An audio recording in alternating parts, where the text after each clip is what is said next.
কোটা সংস্কার আন্দোলনের সহিংসতা ও সরকার পতনের পরিবর্তিত পরিস্থিতিতে দীর্ঘ 1 মাস বন্ধ ছিল দেশের সকল বিশ্ববিদ্যালয়। স্কুল, কলেজ ও মাদ্রাসা গত 7 আগস্ট থেকে খোলা থাকলেও উপস্থিতি ছিল খুবই কম। নিরাপত্তার সংখ্যায় অনেকে সন্তানকে স্কুলে পাঠায়নি। 1 মাসেরও বেশি সময় পর অবশেষে রবিবার 18 আগস্ট বিশ্ববিদ্যালয় সহ দেশের সকল শিক্ষা প্রতিষ্ঠান পুরোদমে খুলছে। সার্বিক দিক বিবেচনা দেখে শিক্ষা প্রতিষ্ঠানগুলোতে নিরাপত্তা জোরদার করা হয়েছে। রাজধানীর সব স্কুল ও কলেজের ফটকে কড়াকড়ি আরোপ করেছে প্রতিষ্ঠানগুলো। শিক্ষার্থী ও ঘনিষ্ঠ অভিভাবক ছাড়া অন্য কাউকে ভেতরে প্রবেশ করতে দেওয়া হচ্ছে না।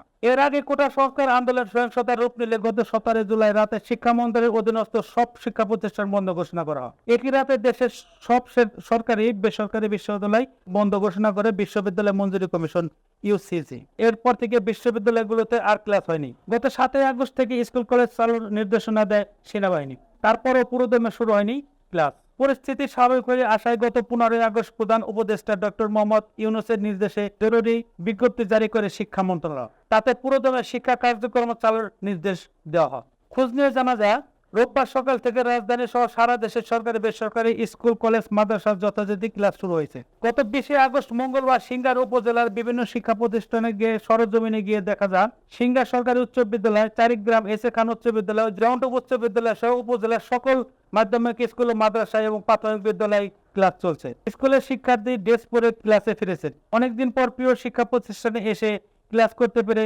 শিক্ষার্থীরাও খুশি। সিংগার সরকারি উচ্চ বিদ্যালয়ের প্রধান শিক্ষক ভারপ্রাপ্ত মোহাম্মদ আরিফুর রহমান জানান, গত রোববার থেকে পুরোদমে ক্লাস শুরু হয়েছে। তার শিক্ষা প্রতিষ্ঠানে প্রায় 80% শিক্ষার্থী উপস্থিত হয়ে ক্লাস করছেন।